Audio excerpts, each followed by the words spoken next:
We all need to communicate on a regular basis, at work, also in our personal relationships. Today, I'm going to present different communication styles and tell you which one suits me the best. Do you find it difficult to get along with your co-workers, Eva? No. Not really? What about your boss? Can you stand up for yourself easily? It's okay. Yeah? So you're assertive.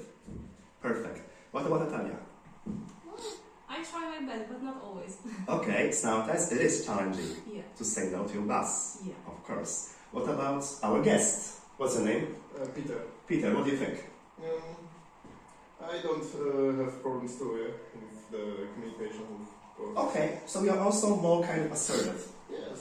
That's perfect. Okay, great. So, as I told, there are different communication styles and everybody uses his or her own. I'm going to talk today about 3 communication styles. These are supportive one, analytical, and third one, direct one. Let's start with the supportive one. I know you're surprised that there are 3. You know, it's a surprise. Usually I have always 3 actually. Good. So, first one is supportive. What does it mean to be supportive? It basically means that you are not so much assertive. You prefer to be in the shadow and support others, but actually assertiveness is not your main point, your main strength. People who are supportive usually find it difficult to express their opinions freely. They also tend to avoid conflicts. They don't want to fight with the boss or the co-workers, so they prefer to stay in the shadow. So their level of assertiveness is not so high. What is even more, they are very indecisive. So they need more time to take some decisions. Also, they need more time to think what steps to take next. I have a friend who actually works with me. She's a lovely person, and she's actually a typical example of a person who is supportive. She doesn't always stand up for herself, and she prefers to work calmly in the shadow. She's also very sensitive. I always try to convince her that she should be more firm in her beliefs, and she shouldn't be afraid of telling exactly what she means, especially when it comes to her career. Because sometimes we need to be very firm in our beliefs. So definitely she should work on that. So that was the first example of a supportive person. Fortunately, she's a great team member because she always tries to perform all her tasks and support all the colleagues. Second type is, I will keep distance, don't worry. Second type is analytical communication style. As the name suggests, people who are analytical are very much focused on numbers and figures. You know, they prefer to have everything said very specifically, and they also tend to be more passive in their interactions with colleagues and friends as well. So when I think about somebody who is analytical, I can picture a person who loves, for example, like Microsoft Excel.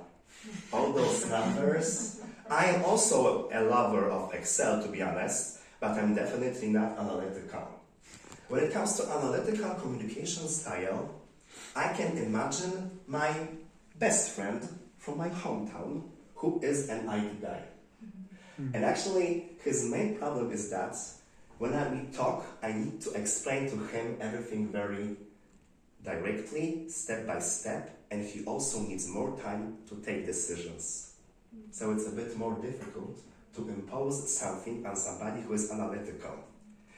People who are analytical actually should work more on emotional intelligence because they treat everything very seriously. Hello, welcome. Thank you. Welcome. Take a seat. And that said, it was analytical kinds, like IT guys, people who are very focused, lovers of numbers, of figures, and now we can go to the last but not least, third kind of communication style, which actually suits me the best. This is direct communication style. As the name suggests, people who communicate directly are definitely very straightforward and specific. We definitely don't like small talk. We prefer to take up solutions than listen to very complex explanation and processes. What is even more, we are very skilled at assertiveness. So definitely people who are direct communicators can easily say no to their colleagues, bosses, team leaders, and best friends. This ability to say no is very useful because we can easily mark our position in a group and we will never agree on something we don't want to do or we don't believe in. How to handle those bastards who are direct communicators like me? First of all, you have to be very specific. We are not fond of small talk, especially in November when it's raining. Better not talk about weather, you know? Get straight to the point and explain exactly what you mean. Plus, don't go into details if not necessary, okay? So definitely then you can cope with people who are direct communicators.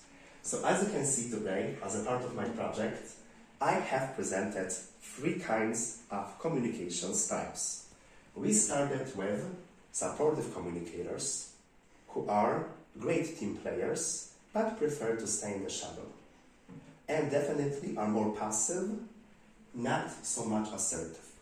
Then we went to analytical communicators, very popular among IT guys, who are lovers of numbers and figures and analyze things analytically.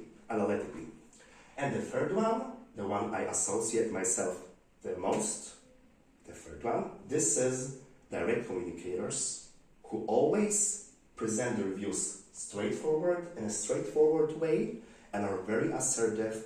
They have ability to stand up for themselves and say no.